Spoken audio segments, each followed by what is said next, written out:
Continuamos con nuestra agenda y el siguiente tema, consideraciones sobre la transición energética, a cargo del señor Ricardo Ramírez, director de la UPME. El señor Humberto Ramírez es ingeniero electricista de la Universidad Industrial de Santander con maestría en energía de la Universidad de Sheffield, Reino Unido.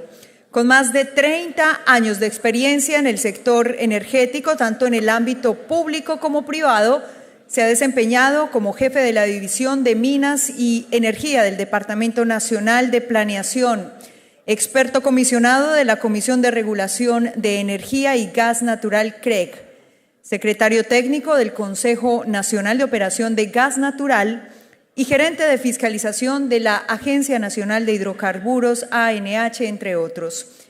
En el ámbito académico está vinculado en calidad de docente de la Universidad Nacional de Colombia y la Universidad Industrial de Santander. Bienvenido, señor Ricardo Humberto Ramírez, director de la UPME. Bueno, muy buenos días y muchas gracias, Alberto, Olguita, por la invitación a la unidad. Hoy vamos a compartir con ustedes un ejercicio que venimos haciendo desde que Jorge estaba de director de la UPME y tiene que ver con la labor principal nuestra, que es el planeamiento. Este es un ejercicio que muestra los avances en el Plan Energético Nacional. Ha sido hecho en la unidad, liderado por Carlos García y Carolina Obando, que ya no nos acompañan lamentablemente. Y básicamente muestra un recorrido rápido por lo que ha sido la historia de la producción de energía en un periodo, digamos, representativo, cómo estamos hoy y qué podemos ver hacia futuro. Básicamente eso es el propósito de este ejercicio, con algún énfasis al final de las expectativas que pueden haber para la energía eléctrica. Empecemos entonces con la mirada histórica. Aquí hay 40 años de historia, estas cifras son de la IEA, 40 años de cómo ha sido la producción de energía en nuestro país. Y se ven, digamos, elementos interesantes en diferentes periodos de la historia. Esto está, digamos, organizado por carbón, crudo, esto es gas, hidroelectricidad y biomasa. Un periodo, digamos, estos son 40 y tantos años, en el cual la producción, esto es producción tanto para consumo interno como para exportación. Un periodo largo, de los últimos 40 años, donde pues hubo, digamos, un comportamiento muy estable, ninguna novedad, llegando al punto incluso que tuvimos que enfrentar una declinación de nuestra producción de crudo. Por esta época, no alcancé a estar aquí, el 68, el consumo de energía eléctrica era bastante bajo.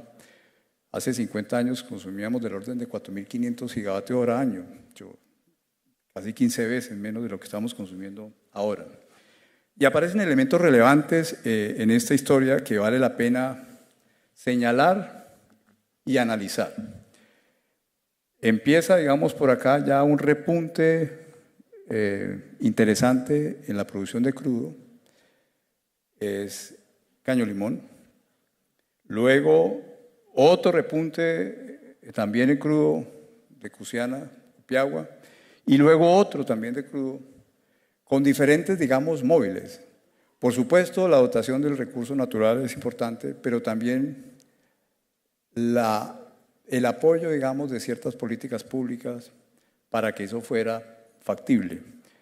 Los contratos de asociación empezaron, digamos, en esta época y pudieron haber tenido frutos en estos dos momentos históricos para que el crudo tuviera, digamos, ese incremento de producción tan considerable, como también lo fue en esta época la creación de la ANH y el cambio de naturaleza jurídica de Ecopetrol, que visiblemente muestran un impacto significativo en el incremento de los niveles de producción de crudo.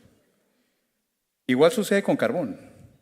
Hacia los 70 se desarrollaron contratos de asociación y empezaron a dar frutos acá con Cerrejón y los proyectos o los desarrollos mineros del Cesar y muestran pues, la importancia que ha tenido, digamos, el carbón en esos 40 años, digamos, de historia. Ya cuando uno le quita a esta imagen lo que exportamos y vemos el consumo nacional, también se derivan elementos interesantes. Esto es ya la oferta de energía primaria para el país. Y aquí hay elementos también interesantes para reflexionar. El carbón, vamos, 40 años con un consumo bastante estable. Nuestros análisis en la unidad indican que donde usamos carbón, primero no lo hemos hecho de manera muy eficiente y tampoco lo hemos aprovechado.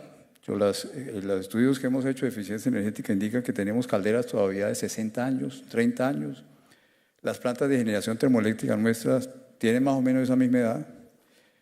Algunas, yo no las de amigos míos como los de Tasajero. En gas, digamos, se nota otra política pública interesante hacia el año 97, originada en un plan de masificación que se sancionó en el 92-93 y que empezó a dar resultados en forma interesante a partir de finales de la década del 90. Se nota también, digamos, el impacto de la recesión económica. Y de esto uno pudiera sacar algunas conclusiones que pueden ser muy interesantes para ver cómo podemos analizar el futuro. Una, digamos, por supuesto, la dotación de recursos naturales es interesante, es útil, pero en todo esto que he escrito, uno pudiera concluir que las políticas públicas también son fundamentales para lograr cambios significativos en la matriz energética pues, de un país como el nuestro. Y se ven ahí. Y no son, digamos, de poca monta, digamos, los contratos de asociación, la creación de la ANH, plan de masificación de gas, transformación de Ecopetrol, fueron temas que efectivamente, digamos, dieron sus frutos y modificaron la matriz. Pero lo interesante de esto puede ser, ¿y a futuro qué? ¿Qué puede haber, digamos, a futuro para cambiar esa matriz? Vamos a ver más adelante, digamos, la descripción de los escenarios que estamos trabajando en el Plan Energético Nacional, pero uno podría visualizar al menos 3 cosas que le pueden dar, digamos, un cambio importante a la forma como producimos y consumimos. Una, las renovables. Digamos, es una realidad, de esto hemos hablado bastante en este foro. El otro, que es un tema también del cual hemos hablado, son las nuevas medidas que pueden haber para la priorización del uso de los cuerpos de agua. En eso, como bien lo dijo Camilo, nosotros, junto con el sector, el Consejo Nacional de Operación Eléctrico, hemos manifestado nuestras preocupaciones, las mantenemos. Con el cambio de gobierno, la situación nuestra ha sido igual, el Ministerio, pues la UME también, en el sentido de manifestar, digamos, en forma ilustrada los efectos que para el sector energético puede tener, digamos, las metodologías de regulación de caudal ambiental. Pero hay una realidad que uno tiene que tener en cuenta. Los usos alternos del agua, los servicios ecosistémicos, las autonomías que tienen las autoridades ambientales, las corporaciones autónomas regionales. El hecho de que, pues, manifestado por el Ministerio de Medio Ambiente, no hay derechos adquiridos en temas ambientales, genera una incertidumbre a futuro que no se puede desconocer. Es una realidad. Ojalá, digamos, los actos administrativos que proyecta el Ministerio de Medio Ambiente no generen impactos significativos al sector, pero es una realidad pues, a la que muy seguramente tenemos que enfrentarnos. Y ese es otro elemento que puede cambiar, digamos, esta matriz. Si ustedes ven, básicamente nosotros en estos últimos 40 años hemos dependido de los mismos energéticos. Hacia futuro probablemente sí va a haber un cambio, no solamente, digamos, en la cantidad, sino en el tipo de energéticos que nosotros usamos, como ustedes, digamos, lo conocen. Y un tercer elemento que también puede contribuir en esto, y es una política que también ha sido manifestada, digamos, en el presente gobierno, son las posibilidades que pueden generar los hallazgos o los resultados de la nueva tecnología de producción de crudo y de gas. Un escenario de abundancia de gas y crudo nos va a modificar considerablemente esta matriz. Muy bien, eso pudiera ser, digamos, como un barrido muy rápido de lo que uno puede derivar de 40 años de historia del sector eléctrico de una manera muy rápida y sin entrar mucho en el detalle de los usos. Ahora miremos cómo estamos hoy, que también pues, puede ser muy interesante. Algo de todos conocidos, digamos, nosotros a nivel de energéticos primarios tenemos una altísima dependencia de recursos fósiles. Ahí están, pues, más del 75% de los recursos que consume la economía colombiana son fósiles. Hay mucho espacio para hacer contribuciones significativas al tema ambiental. Y si uno ve los usos de esos energéticos, pues también encuentra, puede uno visualizar los potenciales sectores o actividades donde uno pudiera trabajar para cumplir propósitos de política energética o ambiental. Aquí está pues la matriz de consumo de energía por sectores, las fuentes de cada uno de los sectores y se observa pues, como en el caso anterior, cuáles son los sectores donde hay, digamos, predominante uso de recursos fósiles, espacio pues para energéticos más limpios y otros sectores donde, para sorpresa de muchos, también, digamos, tenemos unos energéticos muy inconvenientes y muy indeseables desde el punto de vista ambiental. Nos ha llamado mucho la atención en casi todos los foros donde presentamos esta imagen, este tema. El 44% de toda la energía que consumimos en el sector residencial es leña. Y aquí, digamos, hay un reto que no solamente, digamos, tiene que ver con el COP21, que como bien lo decía, nuestros pares que nos están revisando, entre ellos Manuel, Manuel Mayhuasca, no solamente, digamos, la reducción de emisiones de CO2 debe ser, digamos, un objetivo que interese en el futuro energético. En este caso, temas de salud pública, de bienestar, digamos, para los hogares, y en estos casos, temas de calidad del aire, donde más que las emisiones de CO2, las emisiones de partículas pueden ser lo más importante, deberían estar en la agenda de un trabajo futuro en el tema energético. Posibles futuros de la energía. Esa es la tarea nuestra. Estamos, digamos, en un proceso que ya lleva cerca de un año y queremos compartir algunos resultados preliminares sobre el asunto. El primero es cómo va a ser el país, cómo va a ser los consumidores, qué móviles van a hacer que nosotros desde el punto de vista de energía nos cojamos un camino u otro. Lo que hemos analizado internamente nos ha permitido concluir que básicamente existen estos factores que pueden hacer, digamos, que el consumo de energía se comporte de una manera o de otra. Las políticas públicas nacionales, pero también las locales. Y en las locales básicamente nos referimos a lo que decidan las ciudades como energéticos para transporte público. El gran móvil del cambio que nosotros vemos en el sector energético es la movilidad. Y en la movilidad el tema es un tema de ciudades, no de nación. Y en cualquier, digamos, escenario de análisis de futuros energéticos tendremos que considerar o modelar cómo será que se van a comportar las ciudades en esa decisión tan importante desde el punto de vista energético y tan importante en temas como la calidad del aire, por ejemplo, y el crecimiento sostenible. Las oportunidades del sector energético en lo que tiene que ver con tecnologías de producción, y aunque puede que no sean muy nuevas, sí vale la pena trabajar en qué tan eficiente o si pueden haber oportunidades de mejora, en cómo consumimos, en la eficiencia energética. No tenemos una imagen, pero sí en otras presentaciones públicas la mostramos con mucha frecuencia. La sociedad colombiana pierde al año aproximadamente 15 billones de pesos por las pérdidas de energía en el proceso de consumo. Y están concentradas en transporte, en industria y en residencial. Entonces, ese es otro tema que hay que pensar y modelar. La dinámica de los precios de la energía.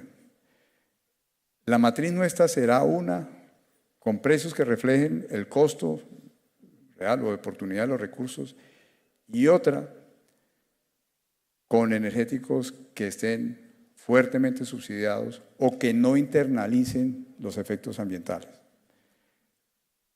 Las políticas ambientales o climáticas, ya hablamos de una de ellas, que muy seguramente va a tener efecto importante, tema de caudal ambiental, tema de calidad del aire, tema de calidad de combustibles y digamos, otras políticas que afectan también la ejecución de proyectos de infraestructura. Y, por supuesto, el crecimiento económico y las tendencias demográficas. Esos 5 factores nos han parecido, en el ejercicio de modelamiento, deben ser los que utilicemos para ver qué futuro puede haber. Y estamos trabajando, digamos, en 3 escenarios. Actualmente vamos a mostrar, tal vez hay mucho detalle en esta imagen, un escenario en el cual nosotros pensamos, lo denominamos Titanic, puede ser catastrófico, no solamente, digamos, por los efectos globales, sino también por los efectos locales que pueda representar, sobre todo en salud pública y en competitividad. Es un escenario en el cual cumplimos parcialmente las políticas que nosotros mismos nos hemos impuesto, a las que me he referido. No hacemos mucho o nada en temas de eficiencia energética, que es lo que estamos viendo ahora nosotros desde la unidad que manejamos incentivos tributarios sobre ese tema. El récord en términos de ahorro de energía es muy pobre frente a la meta que nos hemos fijado en el plan, digamos, de uso racional de energía. Es un escenario donde tampoco, digamos, modificamos mucho la oferta, principalmente para transporte, y donde no hay una articulación ni haya una inserción de la variable de energía en las decisiones de los municipios, de las ciudades. Ese escenario es un escenario probable, de hecho es el que nosotros vemos hasta ahora. Va a mostrar, como veremos más adelante, que no vamos a cumplir pues, con el COP21, pero muy seguramente tendrá otros efectos más allá de eso, mucho más locales y de pronto más preocupantes. Un segundo escenario que tiene una denominación rara, son 266, no es un tema cabalístico, nada de eso. Es básicamente un nombre que todavía no hemos encontrado para ese escenario. Es un escenario en el cual hacemos las cosas bien. Lo que nosotros nos comprometimos a nivel internacional y lo que estamos proponiendo a nivel nacional, lo hacemos. Lo hacemos. Vamos con la ley. Cumplimos lo que estamos, digamos, comprometiéndonos a hacer en los COMPES. Con la ley 1844 pues, del COP21. Los ingenieros nos preocupamos por hacer eficiencia energética, por usar bien la energía. Ese es un escenario deseable y es el escenario que cuando hemos analizado estos temas ya a nivel de ministra, es el que quisiéramos seguir. Y otro es un escenario donde nosotros queremos ir más allá de lo que nos hemos comprometido a nivel, digamos, internacional, con reducción del 20% y no una reducción del 30%, digamos, voluntaria, tener mucho más en serio en cuenta, digamos, los objetivos de desarrollo sostenible y es un escenario, digamos, deseable. Ahora, ¿cuál de todos escoger? Yo voy a traer a colación una frase que me llamó la atención de la ministra cuando le presentamos este asunto. Este no es un ejercicio donde uno elige un escenario como quien elige un sabor de un helado o como quien elige un color. Cada uno de estos escenarios implica unos costos que hay que valorar y hay que decidir si la sociedad, digamos, está dispuesta a asumirlos. Pasarnos, digamos, a un escenario, y ustedes son conscientes, y ya ha salido aquí, donde uno dijera, no, el agua es para restablecer los servicios ecosistémicos y los señores generadores, entonces deben subordinarse a ese objetivo, digamos, de política. Eso vale mucho y hay que tenerlo en cuenta aquí para saber si efectivamente esos escenarios que el país puede emprender. La señora ministra ha querido que, digamos, este tipo de ejercicios se lleven, digamos, al alto gobierno, porque como ustedes saben, la energía, pues, es un factor de crecimiento fundamental. ¿Qué nos está dando? Ya para hablar de unas cifras preliminares y dejar tanta pajarilla. Este es digamos, la senda del COP21, lo que nosotros, digamos, tomamos como línea base. Y estos son los resultados en términos, digamos, en términos energéticos y en términos, digamos, ambientales, con este indicador, de lo que pueden ser futuros posibles de consumo de energía o emisión de CO2. Aquí está, digamos, la situación en la cual nosotros prácticamente seguimos como vamos. Y esta es la situación en la cual, digamos, nos comprometemos a cumplir la reducción del 20%, digamos, del 21. El reto es fuerte, entonces, digamos, esto es en energía y esto es en emisiones.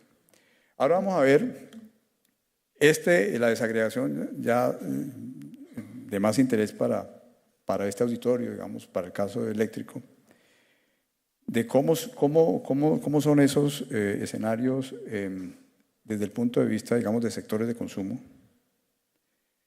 Rápidamente voy a pasar por ellos. Esta es la línea base, donde se puede ver los consumos, transporte, industria, residencial.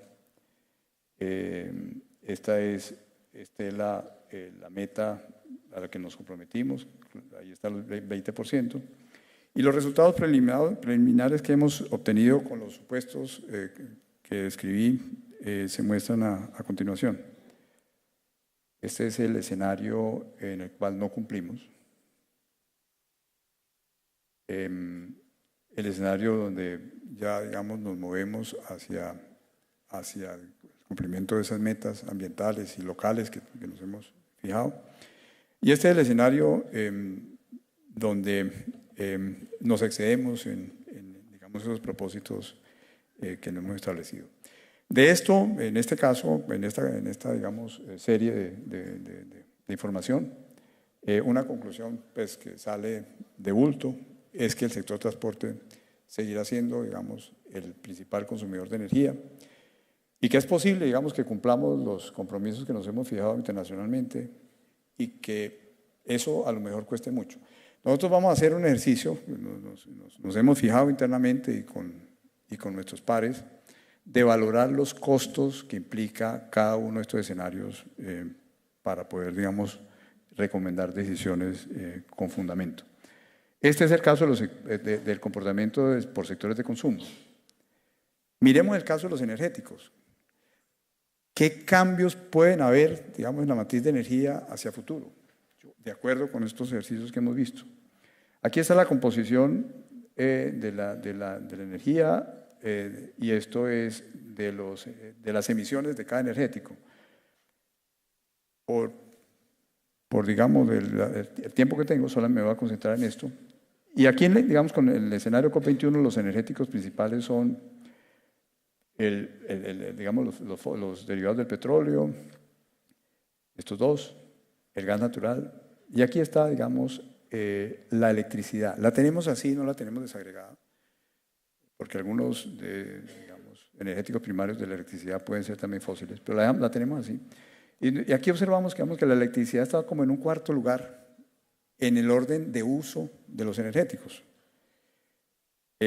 Ya cuando uno va recorriendo los diferentes escenarios, aquí lamentablemente los colores no ayudan, pero la electricidad pasa al tercer lugar y desplaza el gas natural. Luego, en el escenario el 266, el de cumplimiento de los objetivos del COP21, la electricidad se mantiene en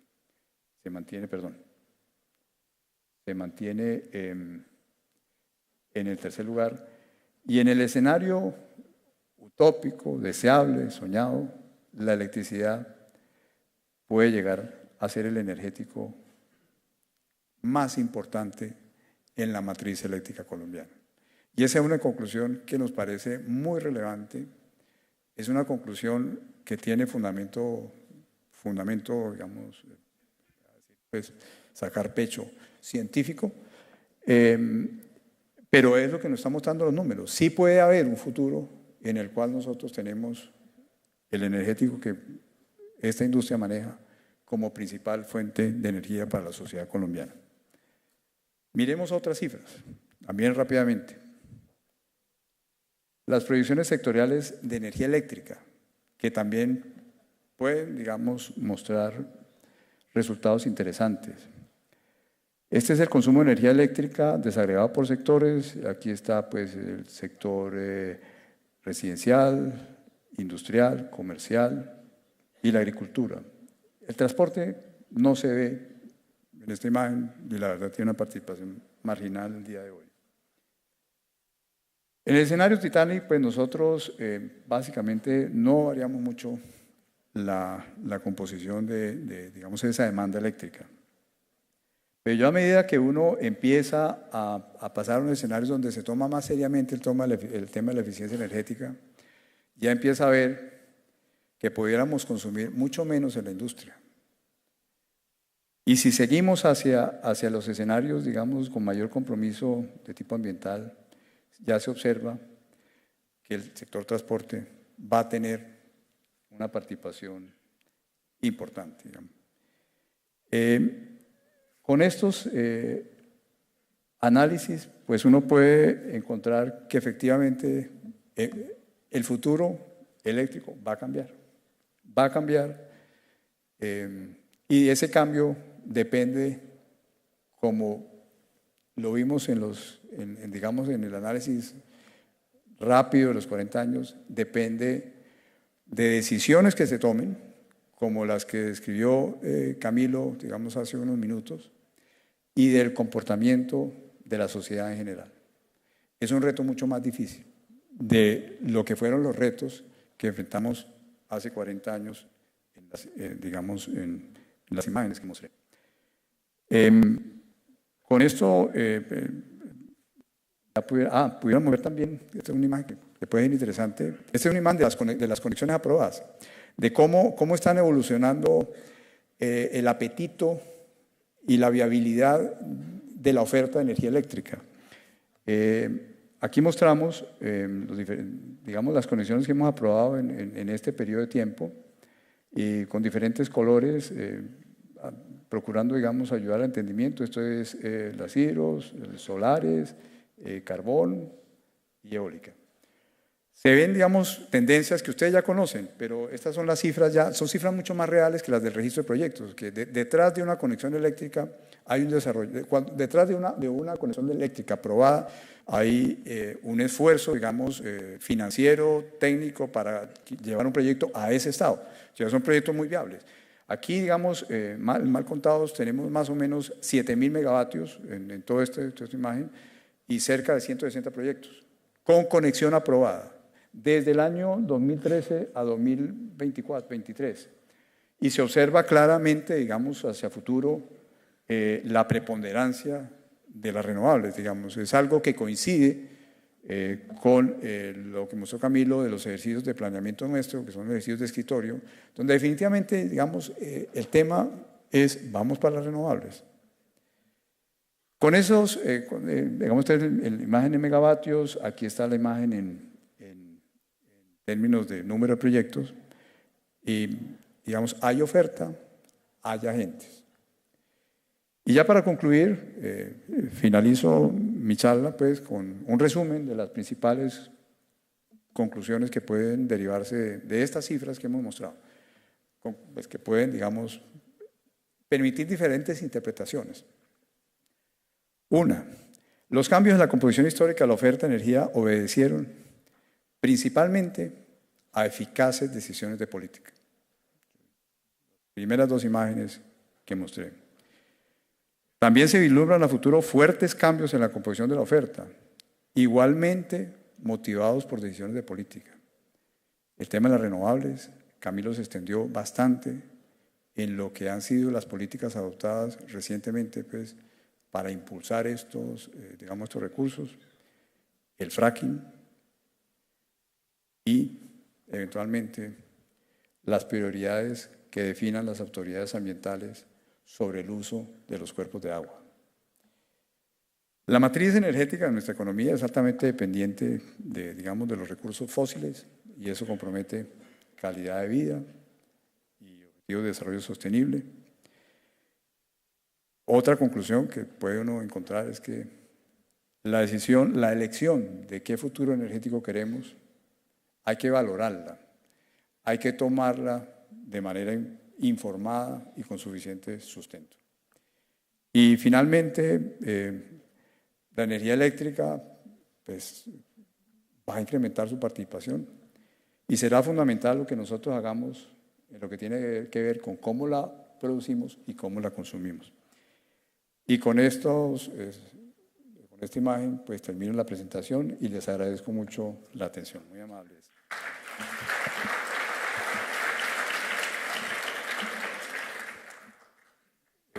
No sé si haya algunas preguntas sobre este tema.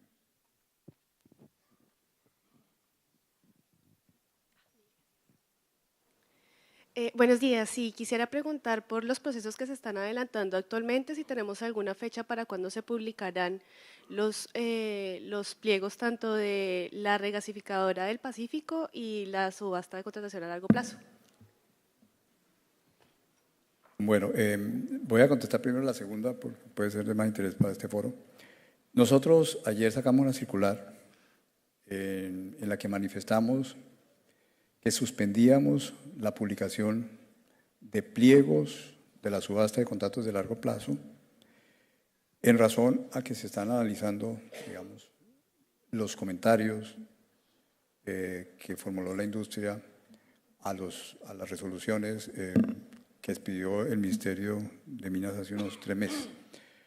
Una vez el Ministerio publique la resolución definitiva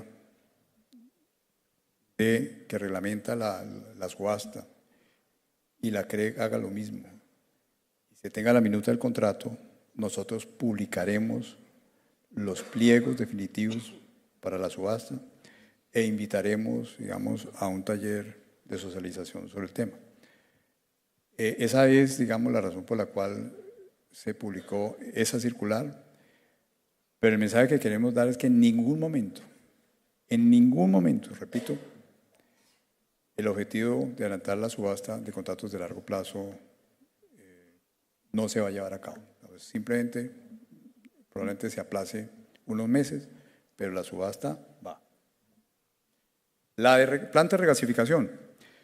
Igualmente, en este caso, tal vez, el tema sí es más nuestro, nos ha tomado mucho más tiempo analizar el gran volumen de comentarios que nos llegaron. Con la CREG estamos trabajando, en algunos elementos regulatorios que es necesario tener definido. Con el Ministerio estamos también trabajando en las fechas definitivas y en un tema que ha sido de mucha preocupación por parte de algunos consumidores, con mucha razón, es la distribución de los beneficiarios para definir asimismo quién va a cubrir esto. Es una planta que, de acuerdo con la información que seguimos teniendo, es necesaria y hay que adelantarla pronto. Los pliegos esperamos publicarlos antes de finalizar el año. Ricardo, buenos días. Por acá. Un tema más de coyuntura, aunque no sé si esto sea coyuntura porque llevamos bastantes meses sufriéndolo. Las restricciones para abastecer la demanda. Hay algo que tiene que ver directamente con la UME y es los atrasos en la entrada en operación de obras, tanto en el sistema de transmisión nacional como en los sistemas locales, que hacen necesaria para abastecer la demanda, prender generación localizada. Pero también hay cosas que yo sé que ustedes discuten con la CREC y que también requiere, que se han venido discutiendo desde hace tiempo y que requieren decisiones prontas. Estamos pagando por decisiones más que por todo el sistema de transmisión nacional. Eso no es razonable. Y hay temas. Primero, exceso de seguridad en la operación. No es posible que para garantizar que no haya un solo kilovatio hora deslastrado, prendamos más de 6.000 millones de pesos diarios o tengamos que pagar eso. Yo creo que la sociedad estaría dispuesta a correr algún riesgo con tal de pagar algo menos que eso. Un segundo tema que uno encuentra es que hay demasiada liberalidad en los agentes generadores por la forma en que abastecen o las condiciones técnicas en que definen para prender las máquinas que requiere el país. Antes era el XM, el Centro Nacional de Despacho, el que decía cómo se despachaban los recursos de acuerdo a unos parámetros técnicos establecidos. Hoy pareciera que esos se cambian con mucha liberalidad frecuentemente. Y tercero, y tiene que ver con el cronograma, con la agenda que destapó la CREC para el año 2019, hay un tema que se está discutiendo desde hace mucho tiempo y es las ofertas vinculantes de despacho y el mercado intradiario. Llevamos 2 años discutiendo eso y la CREC dice que en el segundo trimestre del 2019 pondrá una propuesta sobre este tema. Gracias, Omar. Tal vez Camilo ya también contestó quizá esa misma pregunta. Estamos trabajando a varias manos en ese asunto. Y lo que tiene que ver con nosotros, que es, digamos, el atraso, digamos, tenemos la certeza de que las obras que se necesitan están identificadas. La problemática para ejecutarlas es algo pues, que sí nos corresponde conjuntamente con otras autoridades nacionales y regionales. Estamos trabajando en eso, de hecho tenemos abiertas 5 convocatorias en este momento pues, para atender restricciones aquí en la costa atlántica y a comienzos de año vamos a seguir con otras. Esperamos, digamos, contar con la colaboración de las diferentes autoridades que tienen que ver con la ejecución de proyectos, ANLA, Ministerio de Medio Ambiente, las corporaciones regionales, el ICANN, y específicamente, digamos, en casos como los de la costa atlántica y específicamente Barranquilla y Cartagena, con las autoridades municipales. Hoy, casualmente, pues, empezamos la mañana laboral con una reunión con el alcalde de Cartagena, propiciando pues la ejecución de las obras que tenemos pendientes acá, y en Barranquilla, pues, a finales de este año vamos a adjudicar obras que permiten, digamos, fortalecer los anillos de 220 y 110, y a comienzos de este año, del año entrante, vamos a abrir la convocatoria que ha sido declarada 2 veces desierta, la de Atlántico Unidos, que une Flores, Oasis, Termobarranquilla. Eso, digamos, desde el punto de vista nuestro. Yo estoy seguro que la CREC está trabajando, Omar, en los elementos que usted señaló relacionados pues con el mercado mayorista. Y por supuesto EXEM también está en este proceso. Ricardo, para reformular un poco el comentario que hice pues, en la presentación de Camilo, hay una gran estigmatización sobre el recurso hídrico y la generación hidroeléctrica no es mala o no per se frente al ambiente, es las prácticas que se desarrollen para desarrollar esos proyectos.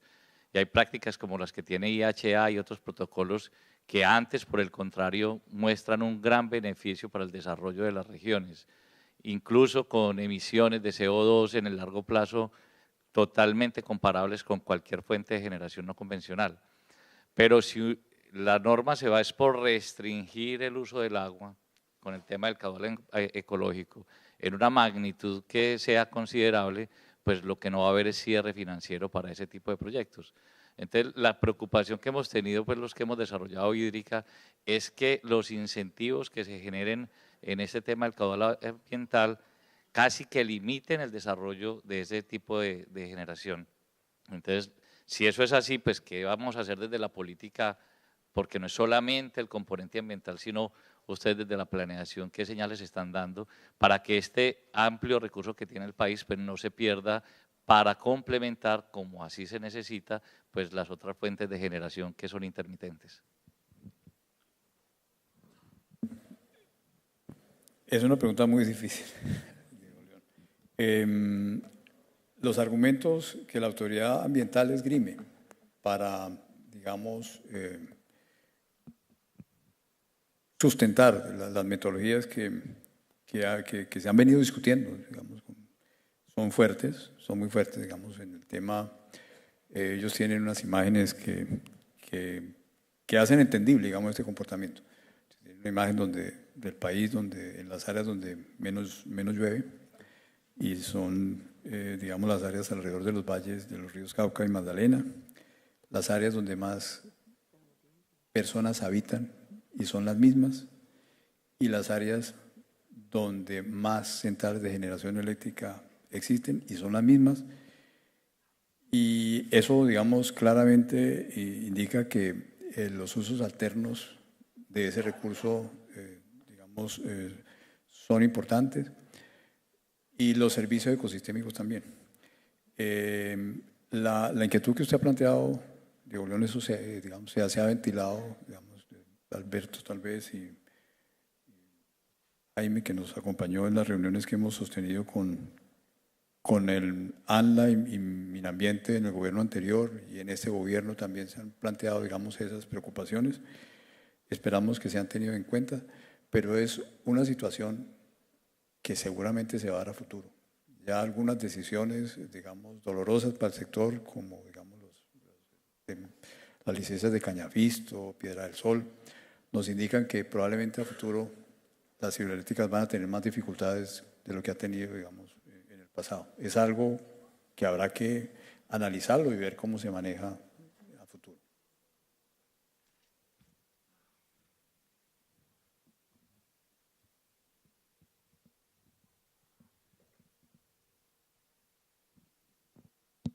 Ricardo, a mí sí me parece que como sector eléctrico es un tema muy preocupante, porque es que estamos hablando de generación hidroeléctrica y pensar que pues agachamos la cabeza para que el ministerio de al lado maneje la matriz, porque está manejando la matriz energética del sector y el país. Entonces eso es muy delicado, me parece que el sector tiene que pronunciarse de alguna manera, y como estamos confiando en el Ministerio de Minas y en ustedes como UNE para defender algo que es tan claro, que es el tema de la matriz energética nuestra, que en los impactos en los cuales se trabajó con ustedes y con Exem, se veía claro que ante la disminución de la producción hidroeléctrica había que generar más térmica, y eso significaba más impacto. Entonces los compromisos ambientales, lo del COP21, no se cumplían. Entonces hay como un círculo cerrado que definitivamente hay que articular. Alberto, yo quisiera agradecerle ser más preciso en lo que usted está diciendo. Y me parece que la expresión que utilizó de agachar la cabeza no es para nada, digamos, correcta, ni es lo que a usted le consta, ni es lo que a usted le consta de lo que hemos escrito conjuntamente y lo que hemos dicho en el Ministerio de Ambiente. Lo que hemos escrito, los dos con Exem, indica que nosotros no hemos agachado la cabeza. Se han manifestado, digamos, los impactos que tienen, digamos, los proyectos de actos administrativos que estaba analizando, que está, digamos, previendo el Ministerio de Medio Ambiente. Le hemos gastado meses a las simulaciones ustedes, pues, los hidrólogos, meses para evidenciar, cuantificar los efectos de la norma. Fueron presentados en reuniones que nosotros hemos atendido conjuntamente. Y en este gobierno hemos hecho lo mismo. Tal vez no ha habido oportunidad de invitarlos a ustedes, pero en ningún momento hemos agachado la cabeza ni hemos dejado de advertir las profundas implicaciones que tiene esa norma. Ellos tienen también la autonomía. La señora ministra lo sabe y seguramente pues llevará, digamos, al alto gobierno estas preocupaciones. Pero no hemos cambiado nuestra posición, Alberto. Lo entendí así, Ricardo, y me excusa si lo entendí mal.